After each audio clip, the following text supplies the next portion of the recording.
പരിശുദ്ധ അമ്മ ജീവനോടെ പ്രത്യക്ഷപ്പെട്ട ഈ ആൾത്താരയിൽ മാതാവിൻ്റെ പ്രത്യക്ഷീകരണത്തിന് സാക്ഷിയാക്കി എന്നെയും എൻ്റെ കുടുംബത്തെയും ഉയർത്തിയതിന് 1000 നന്ദി. എൻ്റെ പേര് ഡോക്ടർ ലിജ മെറിൻ ജോസഫ്. ഇതെൻ്റെ ഹസ്ബൻഡ് സോജറ്റ് സെബാസ്റ്റ്യൻ. ഇതെൻ്റെ ആൻറ്റി മരിയ ജേക്കബ്. ആൻറ്റി കാനഡയിൽ നിന്നാണ്. ഞാൻ ഇപ്പോൾ കുറിച്ചി സെൻറ്റ് ജോസഫ് ഇടബയിൽ നിന്നാണ്.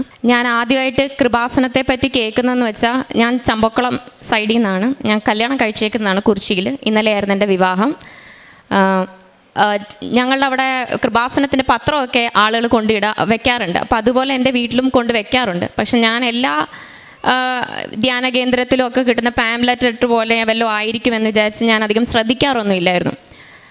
ഒരിക്കലും ഇവിടെ വരുന്നതിന് മുന്നേ എൻ്റെ ആൻറ്റി, എൻ്റെ മപ്പായുടെ മൂത്ത സഹോദരി ഒരു ദിവസം വന്നിട്ട് എന്നോട് ഇങ്ങനെ കൃപാസനത്തെ പറ്റി കുറേ കാര്യങ്ങളൊക്കെ സംസാരിച്ചു. അപ്പോൾ അവിടെ വന്ന് ഇങ്ങനത്തെ കാര്യങ്ങളൊക്കെയാണ് നടക്കുന്നതൊക്കെ ഡീറ്റെയിൽ ആയിട്ട് പറഞ്ഞു. അപ്പോഴാണ് ഈ കൃപാസനത്തിൻ്റെ ഈ വിശുദ്ധിയെ പറ്റിയൊക്കെ ഞാൻ കൂടുതലായിട്ട് അറിയുന്നത്. അപ്പോൾ എനിക്കിവിടെ വരണം എന്ന് ആഗ്രഹമുണ്ട്. പക്ഷേ ഒരു ഡീറ്റെയിൽ ഒരു ഒരുക്കമില്ലാതെ എങ്ങനെയാണ് വരുന്നതെന്ന് ചോദിച്ചു. അപ്പോൾ ആൻറ്റി എന്നോട് പറഞ്ഞു, നന്നായി കുമ്പസാരിച്ച് ഒരുങ്ങിയിട്ട് വേണം നമുക്ക് ഉടമ്പടി എടുക്കാമെന്ന് പറഞ്ഞു. അപ്പം ഞാൻ നല്ലതായിട്ട് കുമ്പസാരിച്ച് ഒരുങ്ങി കുർബാനയൊക്കെ കൂടി അന്ന് നവംബർ 3, 2023 ഉടമ്പടി ജീവിതം ആരംഭിക്കുന്നത്.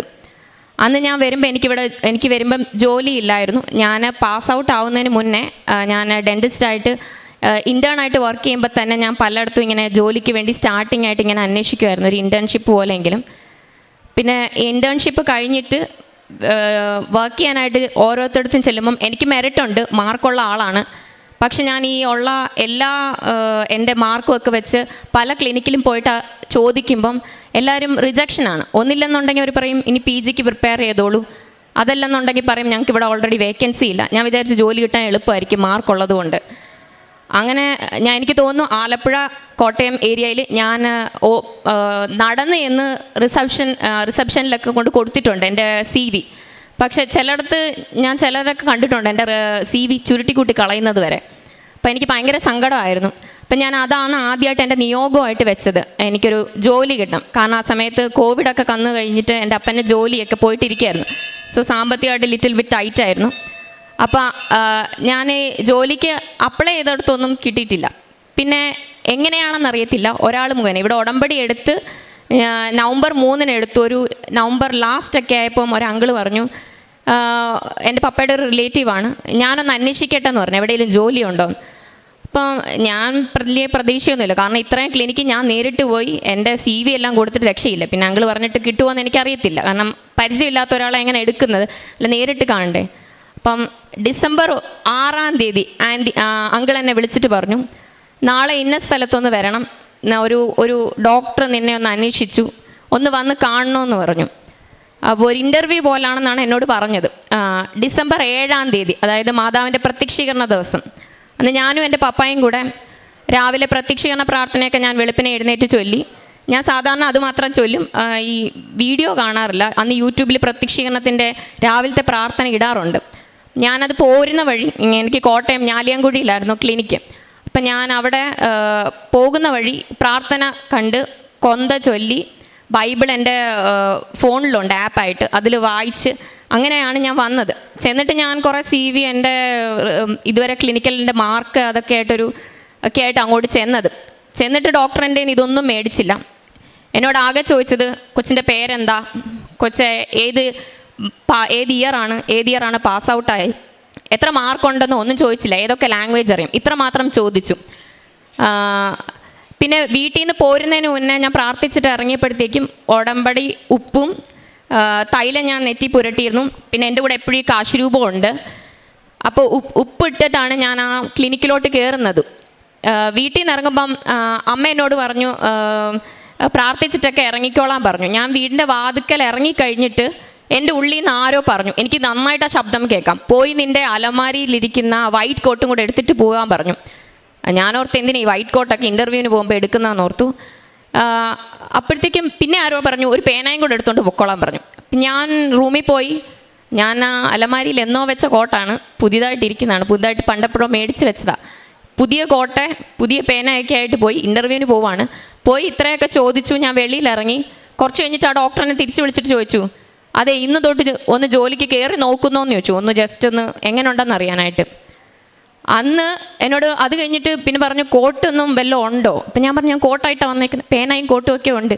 അപ്പം എന്നോട് പറഞ്ഞു ആ റിസപ്ഷനിലെ ചേച്ചിയോട് ചോദിച്ച് കാര്യങ്ങളൊക്കെ പഠിക്ക്, കോട്ടൊക്കെ ഇട്ട് പതുക്കെ ജോലിക്ക് തുടങ്ങണം. അന്ന് എന്നോടൊരു ഹാഫ് ഷിഫ്റ്റ് തുടങ്ങിയതാണ്. ഇപ്പം 2 വർഷമായിട്ട് ഞാൻ ആ ക്ലിനിക്കിൽ സ്ഥിരമായിട്ട് ജോലി ചെയ്യുകയാണ്. പിന്നെ ഉള്ളതിൻ്റെ സാക്ഷ്യം എന്ന് വെച്ചാൽ ഞാനിപ്പം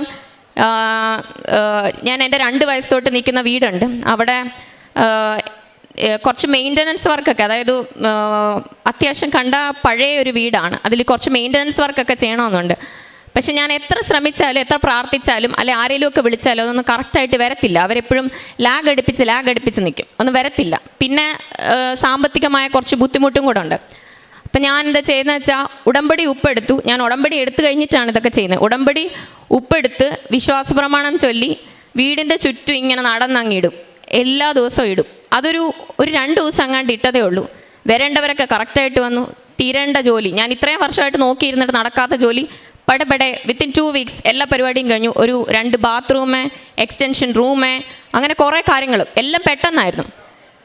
പിന്നെ എൻ്റെ ഏറ്റവും പ്രശ്നം എൻ്റെ വിവാഹക്കാര്യമായിരുന്നു. വിവാഹക്കാര്യം എന്ന് പറഞ്ഞാൽ ഈ മാട്രിമോണിയിലൊക്കെ ഇടുമ്പം എൻ്റെ അമ്മയ്ക്ക് കുറച്ച് ആരോഗ്യപരമായ ബുദ്ധിമുട്ടുണ്ട്. അപ്പോൾ എല്ലാവരും ഞാൻ വിളിക്കുമ്പോഴും അല്ലെങ്കിൽ എന്നോട് സംസാരിക്കുമ്പോഴും ചോദിക്കുന്ന എൻ്റെ അമ്മയുടെ ഒരു ബുദ്ധിമുട്ട് ജനറ്റിക്കലി, അതുകൊണ്ട് നിങ്ങൾക്കും വരാവോ എന്നുള്ള പേടി, അങ്ങനത്തെ കാര്യങ്ങളായിരുന്നു. അപ്പോൾ കുറേ തവണയായിട്ട് അങ്ങനത്തെ ആ ഒരു കേൾവി കേട്ട് ഞാനും എടുത്തു. പിന്നെ എൻ്റെ അമ്മയ്ക്കും സങ്കടമായി. ഇപ്പം ഞാൻ പിന്നെ ലാസ്റ്റ് ഒരാളും കൂടെ ചോദിച്ചപ്പോൾ ഞാൻ പറഞ്ഞു കല്യാണമൊന്നും കഴിക്കേണ്ട, ഇതിങ്ങനെ എല്ലാവരും ചോദിച്ചുകൊണ്ടിരുന്നിട്ട് പിന്നെ എൻ്റെ കാര്യമില്ലല്ലോ എന്ന്. അപ്പം ഉടമ്പടി എടുത്ത ശേഷം ഞാൻ എൻ്റെ ആൻറ്റിയുടെ അടുത്താണ് പറഞ്ഞത് ആദ്യം. എന്നുവെച്ചാൽ എൻ്റെ അമ്മയുടെ അടുത്ത് ഞാൻ പറഞ്ഞു, അമ്മ പ്രാർത്ഥിച്ചിട്ട് ഒരുങ്ങി എനിക്കുള്ള ആളാണെങ്കിൽ മാത്രം ഇനി ഞാൻ ഫോണിൽ സംസാരിക്കൂ എന്ന് പറഞ്ഞു. അപ്പം പ്രാർത്ഥിച്ചപ്പോഴത്തേക്കും അപ്പോഴും എനിക്ക് ഉള്ളിൽ നിന്ന് എന്നോ പറഞ്ഞു, എനിക്ക് ആളുടെ ഒരു റിക്വസ്റ്റ് വന്നപ്പോഴത്തേക്ക് ഉള്ളിൽ നിന്ന് ആരോ പറഞ്ഞു ഒന്ന് സംസാരിച്ച് നോക്കാം. ഞാൻ സംസാരിച്ചു, വീട്ടിലുള്ളവരുമൊക്കെ സംസാരിച്ചു. പക്ഷേ എനിക്കൊരു ഉള്ളിലൊരു പേടി, ഇനി പോകെ വരുമ്പോൾ വല്ലോ ബുദ്ധിമുട്ട് അമ്മയുടെ പറയൂ അല്ലെ വേറെ എന്തെങ്കിലുമൊക്കെ പറയൂ. കാരണം ഞാൻ മടുത്തു, കുറേ ആയി 1-2 വർഷമായിട്ട് ഇങ്ങനെ സംസാരിക്കാൻ പറഞ്ഞാൽ മടുക്കും. അപ്പോഴത്തേക്കും ഞാൻ അമ്മയോട് പറഞ്ഞപ്പോൾ അമ്മ പറഞ്ഞു ആൻറ്റി ഉടമ്പടി എടുത്തിട്ടുള്ളതാണ്, ആൻറ്റി നല്ല വിശുദ്ധമായിട്ടാണ് ഉടമ്പടി ജീവിതം നയിക്കുന്നത്. അപ്പം ഞാൻ ആൻറ്റിയോടൊന്ന് സംസാരിക്കാൻ പറഞ്ഞു. അപ്പം ഞാൻ ആൻറ്റിയോട് സംസാരിച്ചപ്പം പറഞ്ഞൊരു കാര്യമുണ്ട്, ആൻറ്റി എന്തേലും ഒരു അടയാളം വേണം, അല്ലെന്നുണ്ടെങ്കിൽ എന്തേലും ഒരു സിമ്പൽ വേണം, എനിക്കുള്ള ആളാണെന്നുള്ളത് എനിക്ക് മാതാവ് കാട്ടിത്തരണം, അതാണ് എൻ്റെ ഒരു ഇത്. അപ്പം അങ്ങനെ ആൻറ്റീൻ്റെ അടുത്ത് ഞാൻ പറഞ്ഞു എന്തെങ്കിലും ഒരു കളറോ, ഇവിടെ ഞാൻ സാക്ഷ്യമൊക്കെ കേൾക്കും ബ്ലൂ അല്ലെ ഗ്രേ അല്ലേ എന്തെങ്കിലും ഒരു കളർ അല്ലെങ്കിൽ എന്തെങ്കിലും ഒരു സിമ്പിൾ അല്ലെ ഒരു ഇത് തോന്നും, അത് വെച്ചാണ് എല്ലാവരും പറയുന്നത്. അപ്പം ഞാൻ ആദ്യമായിട്ട് ചോദിക്കുന്നത്, അപ്പം ഞാൻ മാതാവിനോട് പറഞ്ഞു സെപ്റ്റംബർ 8-ാം തീയതി മാതാവിൻ്റെ ജന്മദിനമാണ്, അതിനു മുന്നേ എനിക്കൊരാളുടെ കറക്റ്റായിട്ട് ഇന്ന ആളാണെങ്കിൽ എനിക്ക് അതിന് മുന്നേ അതിൻ്റെ എന്തെങ്കിലും ഒരു സിമ്പിൾ, അതിൻ്റെ എന്തെങ്കിലും ഒരു കാര്യം ഒന്ന് നടത്തി തരണമെന്ന് പറഞ്ഞു. അപ്പം അത് ബാക്കി ആൻറ്റി പറയും എങ്ങനെയാണെന്നുള്ളത്. എൻ്റെ പേര് മറിയ ജേക്കബ്, ഞാൻ കാനഡയിലാണ്. പറഞ്ഞ പോലെ അവളുടെ ഫാദറിൻ്റെ സിസ്റ്റർ, ഇളയ സിസ്റ്ററാണ്. എന്നെയും എൻ്റെ കുടുംബത്തെയും ഈ പ്രത്യക്ഷീകരണത്തിൻ്റെ സാക്ഷിയായി ഉയർത്തിയതിന് ഈശോയ്ക്കും പരിശുദ്ധ മാതാവിനും 1000 നന്ദി അർപ്പിക്കുന്നു.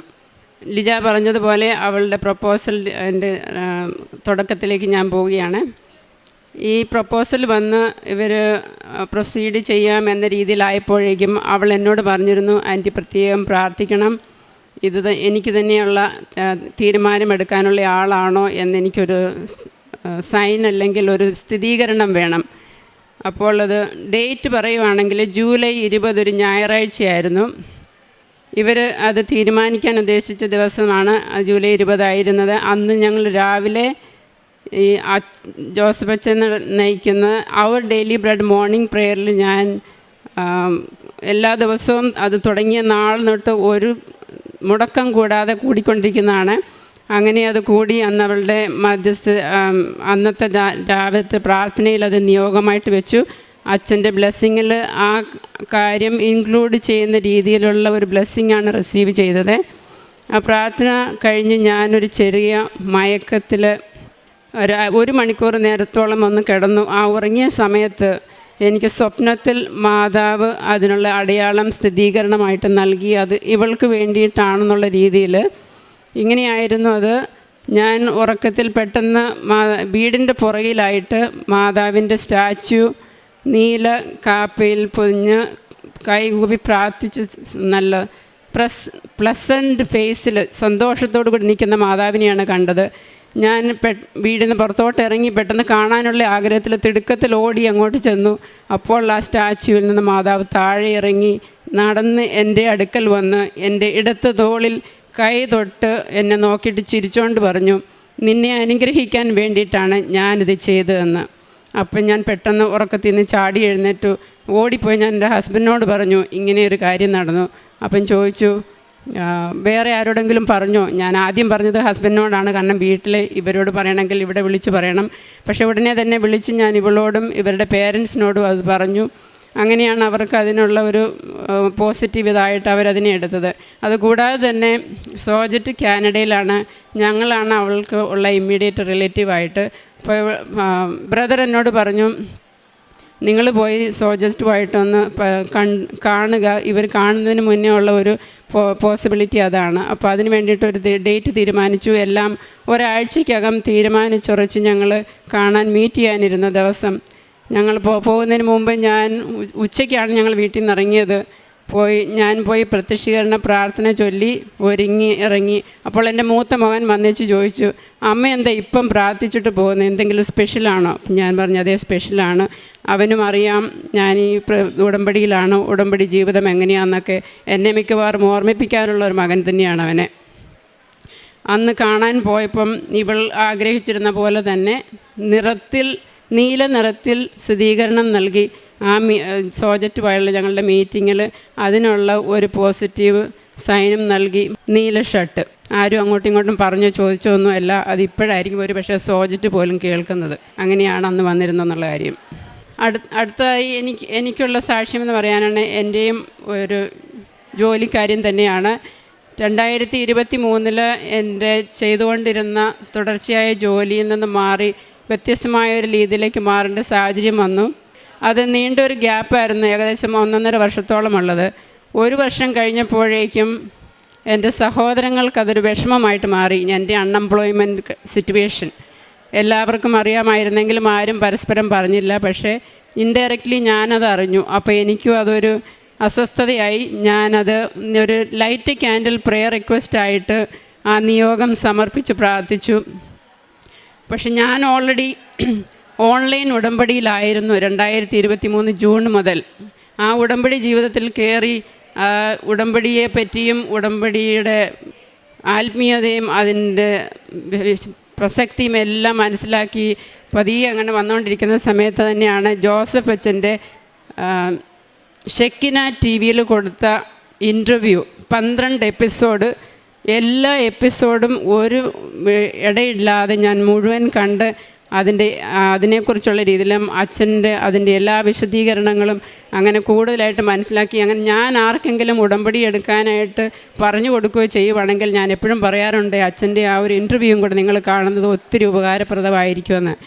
അങ്ങനെയാണ് ഞാൻ ഉടമ്പടിയിലോട്ട് തുടങ്ങിയത്. ഞാൻ ഓൾറെഡി ഉടമ്പടിയിലായിരുന്നതുകൊണ്ട് ഈ ജോലി ഇല്ലായ്മയോ അൺഎംപ്ലോയ്മെൻറ്റോ ഞാൻ അത്ര കാര്യമായിട്ട് എടുത്തിരുന്നില്ല. പക്ഷേ എൻ്റെ ഫാമിലി മെമ്പേഴ്സിൻ്റെ ഒരു കൺസേൺ കാരണമാണ് ഞാൻ ലൈറ്റ് ക്യാൻഡിൽ പ്രെയർ റിക്വസ്റ്റ് ഇട്ടത്. ഞാൻ ഒരു ജോലിക്ക് അപ്ലൈ ചെയ്തു. തികച്ചും വ്യത്യസ്തമായ ഒരു എക്സ്പീരിയൻസാണ്, ഫീൽഡ് തന്നെയാണ് ഞാൻ ചെയ്തിരുന്നത്. വന്ന ഇൻ്റർവ്യൂ കോള് December 7th, മാതാവിൻ്റെ പ്രത്യക്ഷീകരണ ദിവസമായ December 7th 8th interview. Within 4 days അത് ജോലി കൺഫേമായി. ടൈം ഷോർട്ടനിങ് എന്ന ഫീച്ചർ, ഈ പ്രത്യക്ഷീകരണത്തിൻ്റെ ഫീച്ചർ അതിനകത്ത് ഹൈലൈറ്റ് ചെയ്യുന്ന രീതിയിലായിരുന്നു അത്. അതിൻ്റെ റെഫറൻസ് ചെക്ക് എല്ലാം നടന്നത് സാറ്റർഡേ 9 PM ആണ് എനിക്ക് കോൾ വരുന്നത്. Complete your reference check, because ഈ റിക്രൂട്ട്മെൻറ്റ് കഴിഞ്ഞ് this is the last recruitment of the year എന്ന് പറഞ്ഞിട്ടാണ് അവർ ആ കൺഫർമേഷൻ തന്നത്. അങ്ങനെ 4 ദിവസത്തിനകം ആ ജോലി കൺഫേമായി. അതാണ് അടുത്ത കാര്യം. പിന്നീടുള്ളത് 2024 ജൂണിൽ ജോസഫ് അച്ഛൻ കാനഡയിൽ വെച്ച് ഉടമ്പടി ധ്യാനം നടത്തിയിരുന്നു. ഇതിനെപ്പറ്റി അച്ഛൻ ഈ ചൊവ്വാഴ്ചയുള്ള ഇവിടെ നിന്നുള്ള ഉടമ്പടി ധ്യാനത്തിൻ്റെ അറിയിപ്പ് സമയത്ത് ആദ്യമായിട്ട് അതിനെപ്പറ്റി പറഞ്ഞ് അന്ന് തുടങ്ങി ഞാൻ ആഗ്രഹിച്ച് പ്രാർത്ഥിച്ച് മധ്യസ്ഥം യാചിച്ചു. അതായത് ഞങ്ങളുടെ കുടുംബമായിട്ട് ആ ധ്യാനത്തിൽ പങ്കുകൊള്ളണമെന്നും ഉടമ്പടി എടുക്കണമെന്നുള്ള ഒരാഗ്രഹത്തോടുകൂടി പ്രാർത്ഥിച്ചൊരുങ്ങിക്കൊണ്ടിരുന്നു. പക്ഷേ എന്നതാ എവിടെയാണെന്നൊന്നും അറിയില്ലായിരുന്നു. മെയ് 30 അതിനുള്ള രജിസ്ട്രേഷൻ ലിങ്ക് ഓപ്പണായി. എനിക്കൊരു ഫ്രണ്ട് അത് അയച്ചു തന്നു. അന്ന് രാത്രി തന്നെ മിഡ്നൈറ്റിൽ 00:00 മിഡ്നൈറ്റിൽ ഞാൻ അതിന് രജിസ്റ്റർ ചെയ്തു. ആ രാത്രിയിൽ തന്നെ സ്വപ്നത്തിൽ ജോസഫ് അച്ഛൻ വഴിയായി ഈശോ എന്നെ അനുഗ്രഹിച്ചു. സ്വപ്നം ഇതായിരുന്നു: അച്ഛൻ ധ്യാനം നയിക്കുന്നു. ഞാൻ ആ ഹാളിലേക്ക് കയറി ഒരു സീറ്റിലിരുന്നു.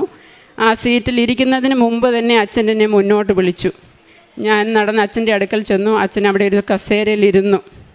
ഇരുന്നപ്പോൾ ഞാൻ അങ്ങോട്ടും ഇങ്ങോട്ടും ഒന്നും ചോദിക്കുകയോ പറയുകയോ ഒന്നും ചെയ്തില്ല. ഞാൻ മുട്ടുകുത്തി അവിടെ തല കുനിച്ച് നിന്നു. അച്ഛൻ എന്നെ ഏറ്റവും വാത്സല്യത്തോടെ അനുഗ്രഹിച്ചു. അതെനിക്ക് നല്ലതായിട്ട് ഫീൽ ചെയ്തു. സ്വപ്നമായിരുന്നെങ്കിൽ പോലും അനുഗ്രഹിച്ച ഉടനെ തന്നെ ഞാൻ തലപൊക്കി അച്ഛൻ്റെ മുഖത്ത് നോക്കി. അച്ഛൻ്റെ മുഖത്ത് ഞാൻ കണ്ടത് ഏറ്റവും ക്ഷീണിതനായ ഈശോയുടെ തിരുമുഖമാണ് അച്ഛനിൽ ഞാൻ കണ്ടത്. അതെൻ്റെ സ്വപ്നമായിരുന്നു.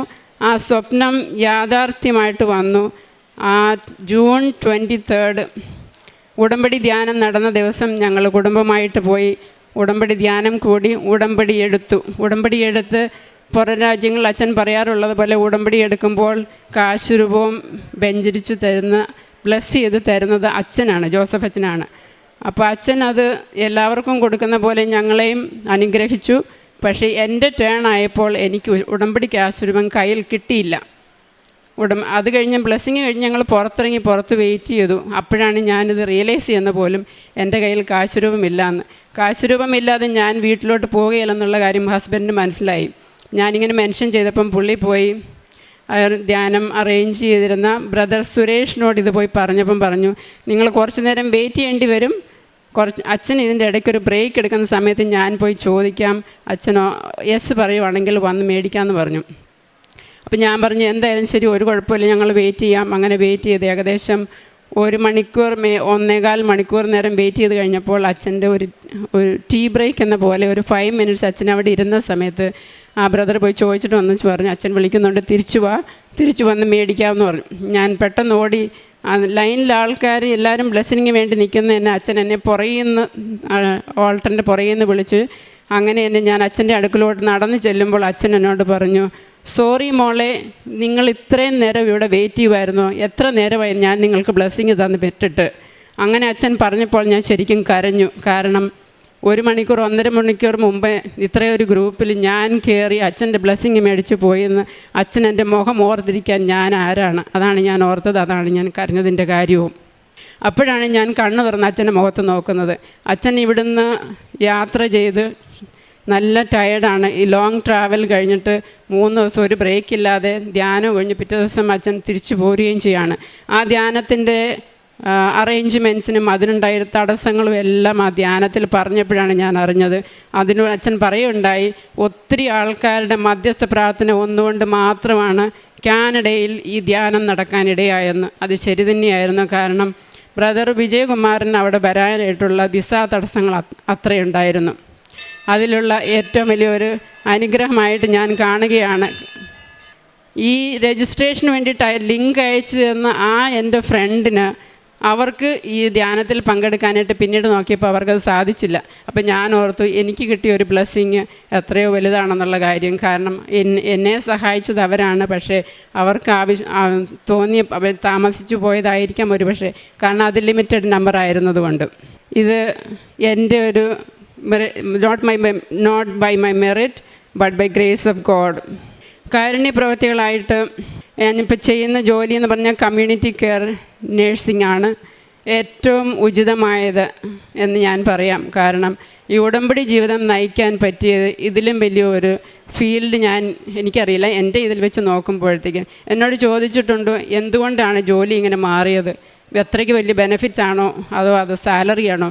ഞാൻ പറഞ്ഞു, ബെനിഫിറ്റ്സും സാലറിയും ഒന്നും എനിക്ക് പറയാനില്ല. പക്ഷേ എനിക്ക് ഒരു കാര്യം അറിയാം, ഉടമ്പടി ജീവിതം നയിക്കാൻ വേണ്ടിയിട്ട് ഏറ്റവും ഉചിതമായ ഒരു ഫീൽഡെന്ന് എനിക്ക് തോന്നിയത്. കാരണം കാണുന്ന ക്ലയൻസ് അവരെങ്ങനെ പേര് പറയും, പക്ഷേ പേഷ്യൻസ് ഒരാളെ അല്ല, ആ ഒരു കുടുംബത്തെ മൊത്തം നമ്മളറിയും. അവർക്ക് വേണ്ടിയിട്ടുള്ള എല്ലാ തരത്തിലുള്ള ഹെൽപ്പും അവർ ചെയ്തു വരുമ്പോൾ ചിലപ്പം കാത്തലിക്കായിട്ടുള്ള പേഷ്യൻസിന് അവരുടെ സാക്രമെൻ്റൽ ലൈഫിന് അതിനെ ചില സാഹചര്യങ്ങളിൽ അങ്ങനെ കുർബാനയ്ക്കും വിശുദ്ധ കുമ്പസാരത്തിനുമൊക്കെയുള്ള സാഹചര്യങ്ങൾ ഒരുക്കി കൊടുത്ത് അതിനെ അവരെ ചെയ്തു കൊടുത്തു കഴിയുമ്പോൾ ഉണ്ടാകുന്ന അവരുടെ സന്തോഷം അത് പറഞ്ഞറിയിക്കാൻ മേലാത്ത അത്രയും അനുഭവിച്ചിട്ടുണ്ട് ഞാൻ. അത് ഓരോ പ്രാവശ്യവും ഞാനിങ്ങനെ ഈ കമ്മ്യൂണിറ്റി കെയർ ആയതുകൊണ്ട് ഹോം വിസിറ്റ്സ് ആണ് കൂടുതലായിട്ടും.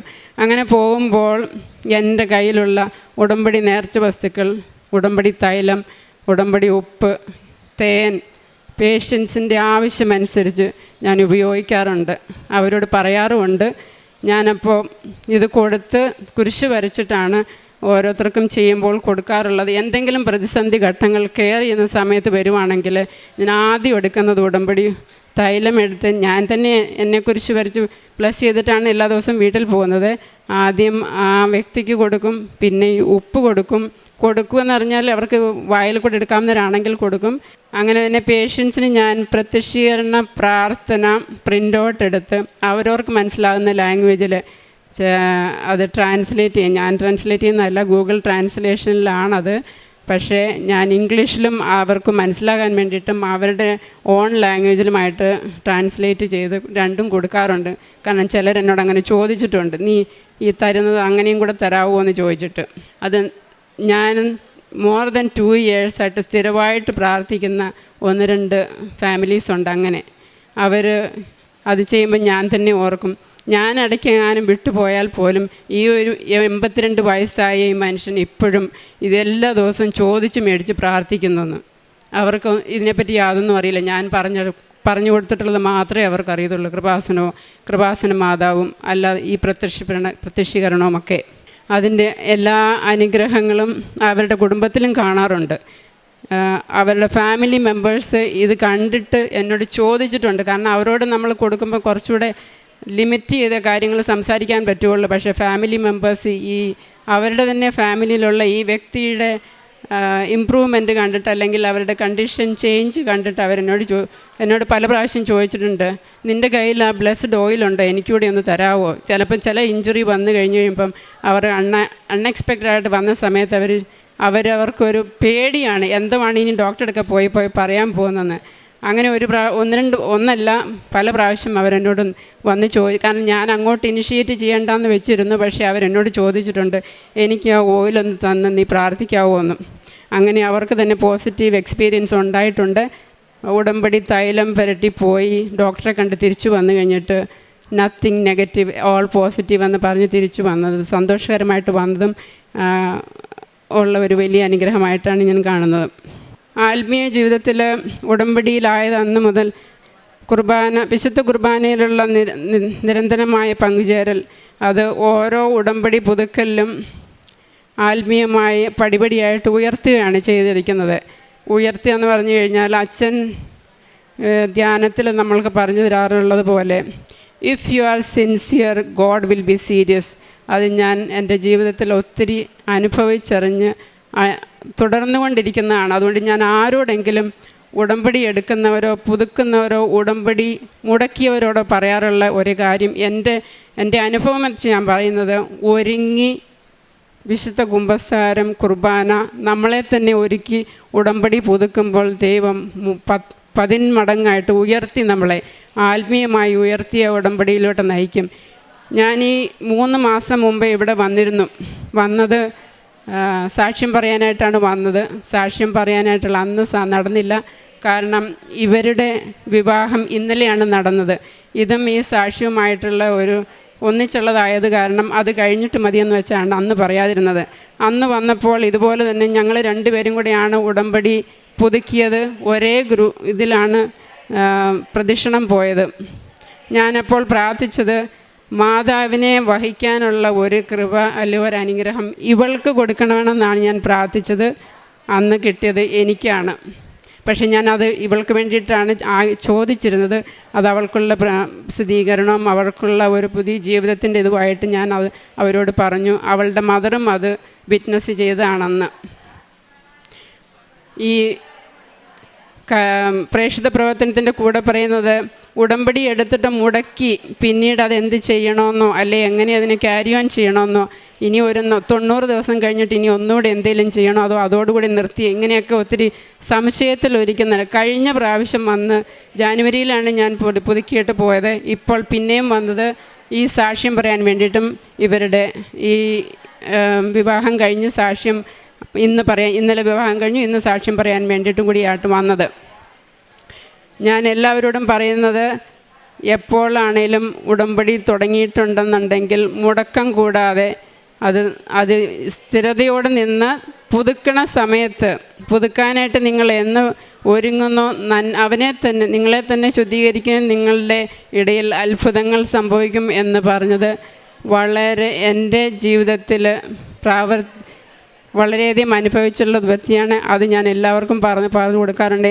എനിക്ക് പറ്റുന്ന രീതിയിലൊക്കെ ഞാൻ എൻ്റെ ഫ്രണ്ട്സിനെയോ അല്ലെങ്കിൽ ഇതിനെപ്പറ്റി എന്തെങ്കിലും അറിഞ്ഞിരിക്കുന്നവരെയോ ഞാൻ പറഞ്ഞ് സമയമെടുത്ത് വിളിച്ച് പറഞ്ഞ് അങ്ങനെ ഒരുക്കി അവരെ വിട്ട്, അങ്ങനെ കുറേ ഫ്രണ്ട്സും ഇങ്ങനെ ഉടമ്പടി മുടങ്ങിയിട്ട് ഇതെങ്ങനെയാണ് അത് പുതുക്കേണ്ടതെന്ന് എങ്ങനെയാണ് മുന്നോട്ട് പോകേണ്ടതെന്ന് അറിയാത്തവരെയും സഹായിക്കാനും ഗൈഡ് ചെയ്യാനും ഹെൽപ്പ് ചെയ്യാനും ഒക്കെയുള്ളൊരു പ്രത്യേകമായ കൃപ മാതാവിലൂടെ ഈശോ എനിക്ക് തന്നിട്ടുണ്ട്. അത് ഞാൻ എല്ലാവർക്കും വേണ്ടിയിട്ടും കൊടുത്തിട്ടുമുണ്ട്. ഞങ്ങളുടെ കുടുംബത്തിലും അത് പരസ്പരം. ഇപ്പോൾ ഇന്നലെ ഇവളുടെ വിവാഹം നടന്നു. ഞങ്ങളുടെ വീട്ടിൽ ആക്ച്വലി ഈ കഴിഞ്ഞ ഒരാഴ്ചയിൽ ബാക്കി എന്തിനേക്കാട്ടിലും കൂടുതൽ സംസാര വിഷയമായത് കൃപാസനവും ഉടമ്പടിയും ഈ ഇതിനോടനുബന്ധിച്ചുള്ള കാര്യങ്ങളും സാക്ഷ്യങ്ങളുമായിരുന്നു. ആരെങ്കിലും വീട്ടിൽ വന്നവരോടോ അല്ലെങ്കിൽ കുറേ നാളുകൾ കഴിഞ്ഞ് കണ്ടവരോടോ എല്ലാവരോടും പറയാനുണ്ടായിരുന്ന ഇതായിരുന്നു. ലിജായാണെങ്കിലും ഇതിൻ്റെ ഇടയ്ക്ക് പോലും ഇവിടെ വന്ന് കൃപാസനം പത്രം മേടിച്ച് അവളുടെ പ്രേക്ഷിത പ്രവർത്തനം അത് നടത്തിയാണ് ഇന്നലെ ഒരുങ്ങി വിവാഹത്തിനായിട്ട് പോയി. അത് മംഗളകരമായി നടത്തി. ഞാൻ പ്രേക്ഷിത പ്രവർത്തനമായിട്ട് ഇവിടുന്ന് പത്രം വാങ്ങിച്ചുകൊണ്ട് പോകും. പത്രം വാങ്ങിച്ചിട്ട് ഞാൻ ഉപ്പിട്ട് പ്രാർത്ഥിച്ച് ഞാൻ ഇവിടെ വന്ന ദിവസം തൊട്ട് പിറ്റേ ദിവസം 2 ദിവസത്തിനുള്ളിൽ ഞാൻ എല്ലായിടത്തും പത്രം കൊടുക്കും.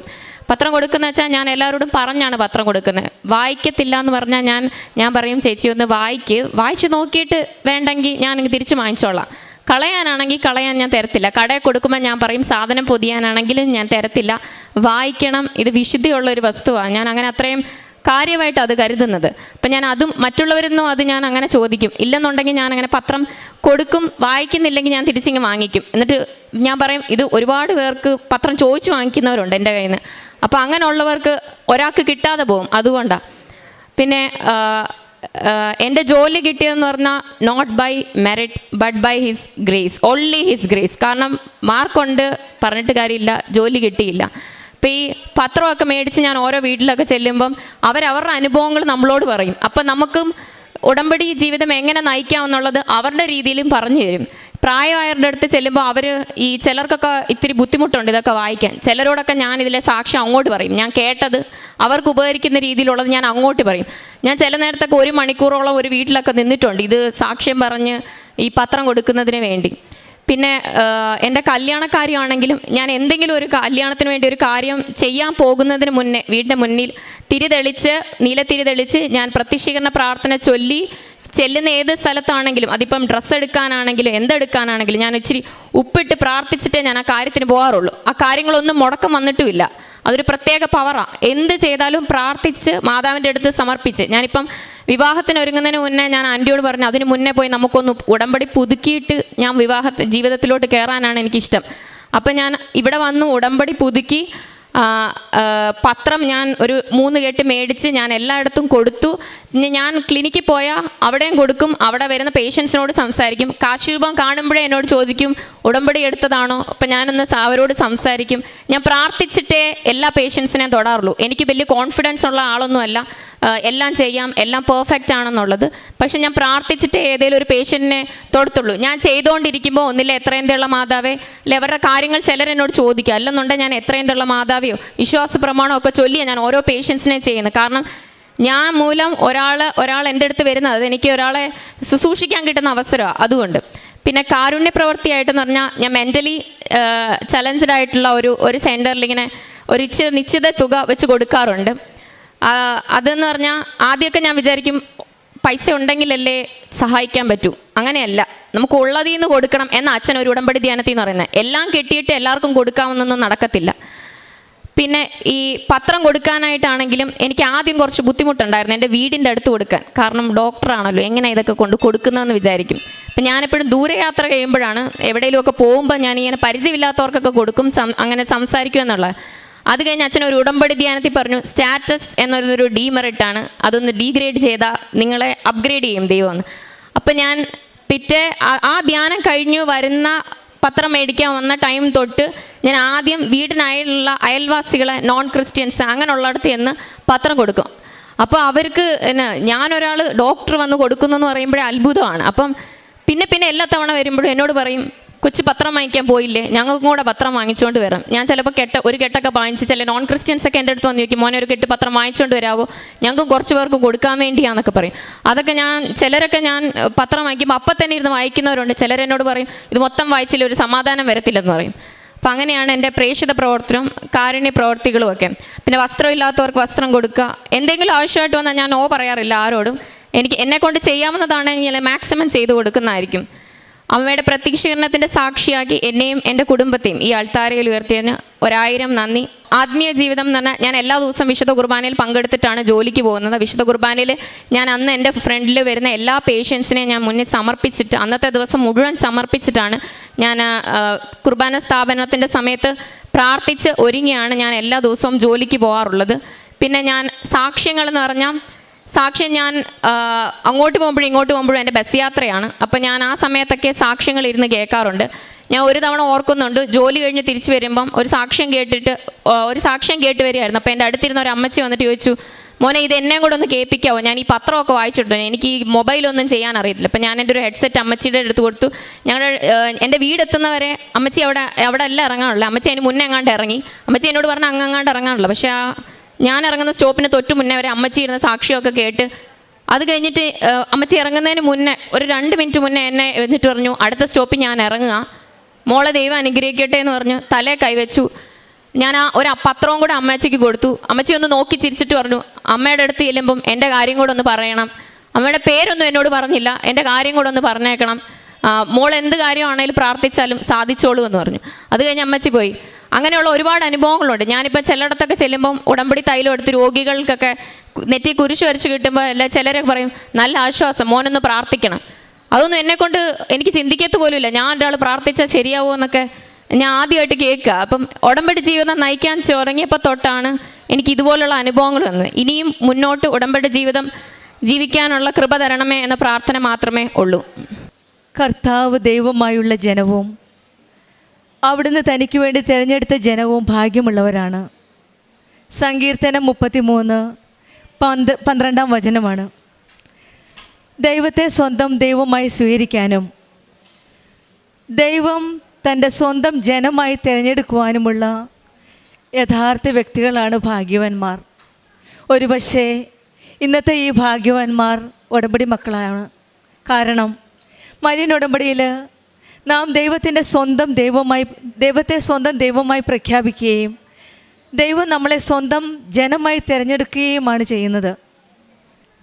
ഉടമ്പടി ഒരു ആത്മസമർപ്പണമാണ്, ഒരു ആത്മീയ ബന്ധമാണ്. ഉടമ്പടിയിൽ നാം ദൈവത്തിൻ്റെ സ്വന്തം ജനമായി ജീവിക്കാൻ നാം തീരുമാനിക്കുകയാണ്.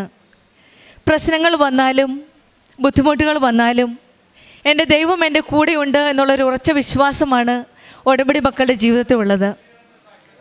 ദൈവത്തിൻ്റെ അവകാശപ്പെട്ട ജനങ്ങളായ ഉടമ്പടി മക്കൾ, ഈ മക്കളെ ദൈവം ഓരോരുത്തരെയും സംരക്ഷിക്കുകയും അവിടുത്തെ കരുതലിലാണ് അവർ ജീവിക്കുന്നത്.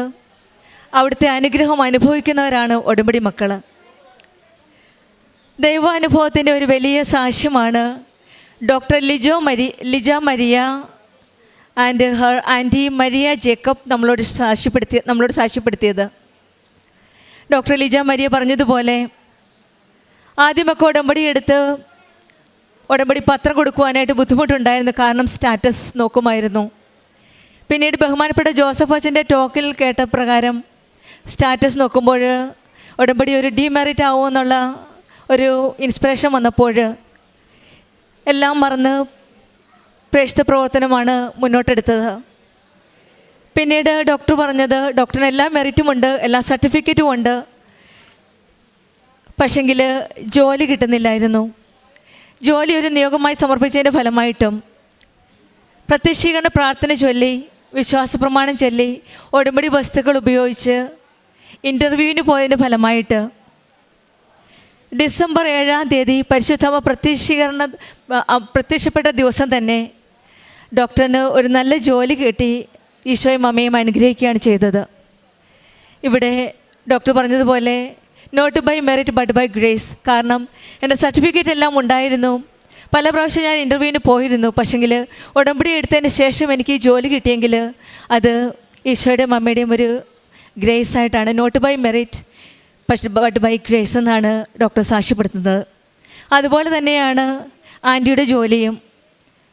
പല സ്ഥലങ്ങളിലും ജോലിക്ക് പോയിരുന്നു, പക്ഷെങ്കിൽ അവിടെയും ഡിസംബർ 7-ാം തീയതി അമ്മ പ്രത്യക്ഷപ്പെട്ട ദിവസം തന്നെയാണ് മകൾ മരിയ ജോസഫിനും ഈ സഹോദരിക്കും ജോലി ലഭിച്ച് ഈശോയും അമ്മയും അനുഗ്രഹിച്ചത്. അവിടെയും ഒരിക്കലും പ്രതീക്ഷിക്കാത്ത പരിശുദ്ധ അമ്മയുടെ ഉടമ്പടി ചെയ്യാവുന്ന ഒരു ജോലിയാണ് ഈ മകൾ പ്രാർത്ഥിച്ചത്. ഉടമ്പടി മുന്നോട്ട് പോകുവാനും പ്രേക്ഷിത പ്രവർത്തനം ചെയ്യാൻ പറ്റാവുന്ന ഒരു ജോലിയാണ് ഈ മകൾ പ്രാർത്ഥിച്ചത്. അതുപോലെ തന്നെ പരിശുദ്ധമ്മ അനുഗ്രഹിച്ച് കമ്മ്യൂണിറ്റി കെയർ നഴ്സായിട്ട് തന്നെയാണ് കാനഡയിലെ ജോലി നൽകി അനുഗ്രഹിച്ചത്. ഇവിടെയും ഈശോയുടെയും അമ്മയുടെയും ഒരു വലിയ അനുഗ്രഹവും. ഈ മക്കൾ പ്രാർത്ഥിച്ചത് എപ്പോഴും പ്രാർത്ഥിക്കുമ്പോൾ ഒരു അടയാളം ചോദിക്കുമായിരുന്നു, അമ്മ ഇത് അമ്മ തന്നതാണോ, അമ്മയുടെ പ്രത്യക്ഷീകരണത്തിൻ്റെ സാക്ഷികളാക്കി ഞങ്ങളെ ഉയർത്തമേ എന്ന് പ്രാർത്ഥിച്ചതിൻ്റെ ഫലമായിട്ട് രണ്ടുപേർക്കും ഡിസംബർ 7-ാം തീയതി തന്നെയാണ് അമ്മ പ്രത്യക്ഷപ്പെട്ട കൃപാസനം സന്നിധിയിൽ പരിശുദ്ധ അമ്മ ജീവനോടെ പ്രത്യക്ഷപ്പെട്ട ദിവസമാണ് ഡിസംബർ 7. ആ ദിവസം തന്നെയാണ് അമ്മ പ്രത്യക്ഷപ്പെട്ട ദിവസം തന്നെ അമ്മ സ്ഥിരീകരിച്ചുകൊണ്ടാണ് അമ്മ ഈ മക്കൾക്ക് നല്ലൊരു ജോലി നൽകി അനുഗ്രഹിച്ചത്. അതുപോലെ തന്നെയാണ് ഡോക്ടർ ലിജയുടെ വിവാഹകാര്യവും. വിവാഹത്തിന് മുമ്പ് വീടിൻ്റെ മെയിൻ്റനൻസ് വേണ്ടി പല പ്രാവശ്യം ശ്രമിച്ചിരുന്നു, പക്ഷെങ്കിൽ അത് സാധിച്ചില്ല. ഒരു ദിവസം ഡോക്ടർ ഉടമ്പടി വസ്തുക്കളായ നേർച്ച വസ്തുക്കളായ ഉടമ്പടി ഉപ്പ് ഉപയോഗിച്ച് പ്രാർത്ഥിച്ച് വിശ്വാസ പ്രമാണം ചൊല്ലി പ്രാർത്ഥിച്ചതിൻ്റെ ഫലമായിട്ട് വളരെ പെട്ടെന്ന് തന്നെ സമയചുരുക്കത്തിൻ്റെ അമ്മ അവിടെ ഇടപെടുകയും ആ ഭവനത്തിൻ്റെ മെയിൻ്റനൻസ് നടക്കുവാൻ സാധിച്ചു എന്നാണ് ഡോക്ടർ സാക്ഷ്യപ്പെടുത്തുന്നത്. ഉപ്പിട്ട് പ്രാർത്ഥിച്ച് പെട്ടെന്ന് തന്നെ ടൈം ഷോർട്ടനിങ് അമ്മ ഇടപെടുകയും വളരെ പെട്ടെന്ന് തന്നെ ആ പണി പൂർത്തിയാക്കാൻ സാധിക്കുകയും വിവാഹത്തിന് വേണ്ടിയിട്ട് അമ്മ ഇടപെടണമേ എന്ന് പ്രാർത്ഥിച്ചതിന് ഫലമായിട്ട് ഒരടയാളമാണ് ചോദിച്ചത്. ആൻറ്റി പ്രാർത്ഥിക്കുകയും ഈ മകൾക്ക് വേണ്ടി ഈ മകള് പ്രാർത്ഥിക്കുകയും ചെയ്തതിൻ്റെ ഫലമായിട്ട് ഇത് അമ്മ തന്നെ കൊണ്ടുവന്ന വിവാഹമാണോ, അമ്മ തന്നെ എനിക്ക് വെച്ച ഹസ്ബൻഡാണോ ബോയ് ആണോ എന്നറിയാനായിട്ട് മകൾ പ്രാർത്ഥിച്ചു ഒരടയാളത്തിനായിട്ട്. ആ സമയം തന്നെ ആൻറ്റിക്കും മകൾക്കും ഒരടയാളമാണ് കൊടുക്കുന്നത്.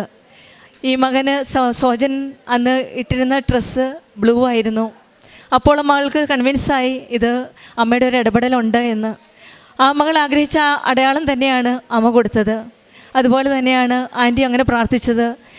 മാതാവിൻ്റെ ഒരു സ്റ്റാച്യു കാണുകയും അന്ന് തന്നെ തീരുമാനമാവുകയുമായിരുന്നു ഇത് ഈശോയും അമ്മയും പ്ലാൻ ചെയ്ത് ഒരുക്കി തന്ന ഒരു മകനാണെന്ന്. ഈശോയോടും അമ്മയോടും നമ്മൾ ചേർന്ന് നിൽക്കുമ്പോൾ ഉടമ്പടി മക്കളാകുമ്പോൾ നമ്മുടെ ജീവിതത്തിൽ വരാൻ പോകുന്ന കാര്യങ്ങൾ നമുക്ക് ഈശോ മുൻകൂട്ടി പറഞ്ഞു തരുന്നതാണ് നാം കാണുന്നത്. ഉടമ്പടി മക്കളുടെ ജീവിതത്തിൽ എന്തായാലും വരാൻ പോകുന്ന എല്ലാ കാര്യവും പരിശുദ്ധമ്മ പ്രത്യക്ഷപ്പെട്ടപ്പോൾ സമയചുരുക്കത്തിൻ്റെ അമ്മ ഘടികാരം നെഞ്ചിൽ ചാർത്തി വന്നപ്പോഴും സമയത്തിന് മേൽ അധികാരമുണ്ട് അമ്മയാണ്. നമ്മൾ എന്ത് പ്രാർത്ഥിച്ചാലും നമ്മുടെ ഭാവിയെപ്പറ്റി പോലും നമുക്ക് പറഞ്ഞു തരുന്ന ഒരു അമ്മയാണ്. അമ്മ ഇടപെടണം. നമ്മൾ തീഷ്ണതയോടെ വിശ്വാസത്തോടെ വിശ്വസ്തയോടെ പ്രാർത്ഥിക്കുമ്പോൾ അമ്മ തീർച്ചയായിട്ടും നമ്മുടെ ഓരോ കാര്യത്തിലും ഇടപെടുകയാണ്. അങ്ങനെയാണ് ഈ മകൾ ആഗ്രഹപ്രകാരം വിവാഹം നടക്കുകയും ജസ്റ്റ് യെസ്റ്റർഡേ ഇന്നലെയാണ് വിവാഹം നടന്നത്. ഇന്ന് പരിശുദ്ധ അമ്മയുടെ സന്നിധിയിൽ പ്രത്യക്ഷീകരണത്തിൻ്റെ സാക്ഷിയായിട്ട് ഹസ്ബൻഡുമായിട്ട് പരിശുദ്ധ അമ്മയുടെ സാക്ഷിയായിട്ടാണ് ഇന്ന് നിൽക്കുന്നത്. അതുപോലെ തന്നെയാണ് ജോസഫ് അച്ഛൻ കാനഡയിൽ പോയപ്പോൾ ഈ മകള് മരിയ ഒക്കെ പ്രാർത്ഥിച്ചു. അച്ഛനെ സ്വപ്നം കാണുകയാണ് ചെയ്തത്. വളരെ ക്ഷീണിതനായ ജോസഫ് അച്ഛനെയാണ് ഈ മകള് സ്വപ്നത്തിൽ കണ്ടത്, അച്ഛൻ അനുഗ്രഹിക്കുന്നതായിട്ട് കണ്ടത്. അച്ഛൻ കാനഡയിൽ പോയപ്പോൾ മകൾക്ക് എല്ലാവർക്കും അച്ഛൻ കാശുരൂപം അവിടെ കൊടുക്കുന്നത്, കാരണം ലിമിറ്റഡ് നമ്പറാണ്.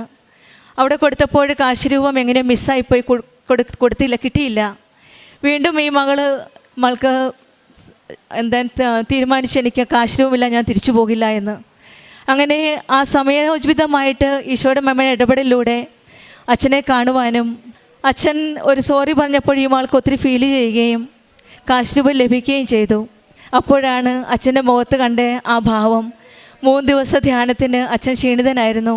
ആ ക്ഷീണിതനായ ആ ഫേസാണ് ഈ മകൾക്ക് സ്വപ്നത്തിൽ ഈശോയും അമ്മയും കാണിച്ചു കൊടുത്തത്. എപ്പോഴും ആ ധ്യാനത്തിൻ്റെ സക്സസ്സിന് വേണ്ടിയിട്ട് പ്രാർത്ഥിക്കാൻ അന്നു മുതൽ തുടങ്ങിയിരുന്നു. അങ്ങനെ എല്ലാവരുടെയും പ്രാർത്ഥനയുടെയും വിശുദ്ധമായ ജീവിതത്തിൻ്റെയും ഫലമായിട്ടാണ് ഓരോ വിദേശ രാജ്യങ്ങളിലുള്ള ഈശോയും അമ്മയും അറിയിക്കാനുള്ള ആ പ്രേക്ഷിത പ്രവർത്തനം, മിഷൻ പ്രവർത്തനങ്ങളിൽ അച്ഛന് സജീവമായിട്ട് പങ്കെടുക്കുവാനും മറ്റുള്ളവരെ അറിയാത്തവരെ അറിയിക്കുവാനും അറിഞ്ഞവരെ ആഴപ്പെടുത്തുവാനുമുള്ള ആ പ്രേക്ഷിത പ്രവർത്തനം ചെയ്യുവാൻ അച്ഛനുള്ള ആ ശക്തിയും നമ്മുടെ ഓരോ പ്രാർത്ഥനകളിലൂടെ ലഭിക്കുന്നുണ്ട്. അച്ഛൻ നമുക്ക് വേണ്ടി പ്രാർത്ഥിക്കുമ്പോൾ നമ്മളും അച്ഛന് വേണ്ടി പ്രാർത്ഥിക്കാൻ ഈശോ നമ്മൾക്ക് സ്വപ്നത്തിലൂടെ കാണിച്ചു തരികയാണ്. ഈശോയും അമ്മയും അച്ഛൻ്റെ കൂടെ ഉള്ളപ്പോൾ നമ്മുടെ കൂടെയും ഈശോയും അമ്മയും വന്ന് അച്ഛൻ്റെ കൂടെ നിൽക്കുവാനും അച്ഛൻ്റെ മിഷൻ പ്രവർത്തനങ്ങൾ സജീവമായി പ്രവർത്തിക്കാനും മുന്നോട്ട് പോകുവാനുമുള്ള അനുഗ്രഹത്തിനായിട്ട് നമുക്കും പ്രചോദനം നൽകുകയാണ്. കർത്താവ് ദൈവവുമായുള്ള ജനവും അവിടുന്ന് തനിക്ക് വേണ്ടി തിരഞ്ഞെടുത്ത ജനതയും ഭാഗ്യമുള്ളതെന്ന് പറയുന്നത് ഉടമ്പടി മക്കളുടെ കാര്യം തന്നെയാണ്. നമ്മുടെ ജീവിതത്തിലും കർത്താവ് ദൈവവുമായുള്ള ഒരു ജനമാണെന്ന് നമുക്ക് പറയുവാനും അവിടുന്ന് തനിക്ക് വേണ്ടി തിരഞ്ഞെടുത്ത ജനതകളാണ് നമ്മളെന്ന് പറയുവാനുമുള്ള ഭാഗ്യം നമുക്ക് ലഭിക്കട്ടെ എന്ന് പ്രാർത്ഥിക്കാം. കൃപാസന മരിയൻ ഉടമ്പടിയിലൂടെ നാം ദൈവത്തോട് ചേർന്ന് ജീവിക്കാനുള്ള അനുഗ്രഹം ലഭിക്കട്ടെ എന്ന് പ്രാർത്ഥിക്കുകയും പരിശുദ്ധ അമ്മ നമ്മെ ദൈവസന്നിധിയിലേക്ക് ദൈവത്തിന് ജനമായി നിലനിൽക്കാൻ സഹായിക്കട്ടെ എന്ന് പ്രാർത്ഥിച്ചുകൊണ്ടും ഡോക്ടർ ലിജ മരിയ ജോസഫിനും മരിയ ജേക്കബിൻ്റെ കുടുംബത്തിന്, ഈ 2 കുടുംബങ്ങൾക്ക് ലഭിച്ച എല്ലാ അനുഗ്രഹങ്ങൾക്കും നമ്മൾക്ക് കരങ്ങളടിച്ച് ദൈവത്തെ മഹത്വപ്പെടുത്താം. യേശുവേ നന്ദി, യേശുവേ സ്തുതി, ആവേ മരിയ. അത്യപൂർവ ദൈവാനുഭവങ്ങൾ ഇനി നിങ്ങൾക്കും സ്വന്തം. ഈ യൂട്യൂബ് ചാനൽ ഇതുവരെ സബ്സ്ക്രൈബ് ചെയ്തിട്ടില്ലെങ്കിൽ ഇപ്പോൾ തന്നെ സബ്സ്ക്രൈബ് ചെയ്യുക. ഈ വീഡിയോ ഇപ്പോൾ തന്നെ നിങ്ങളുടെ സുഹൃത്തുക്കൾക്ക് ഷെയർ ചെയ്തുകൊണ്ട് കർത്താവിൻ്റെ പ്രേക്ഷിതരാകുക.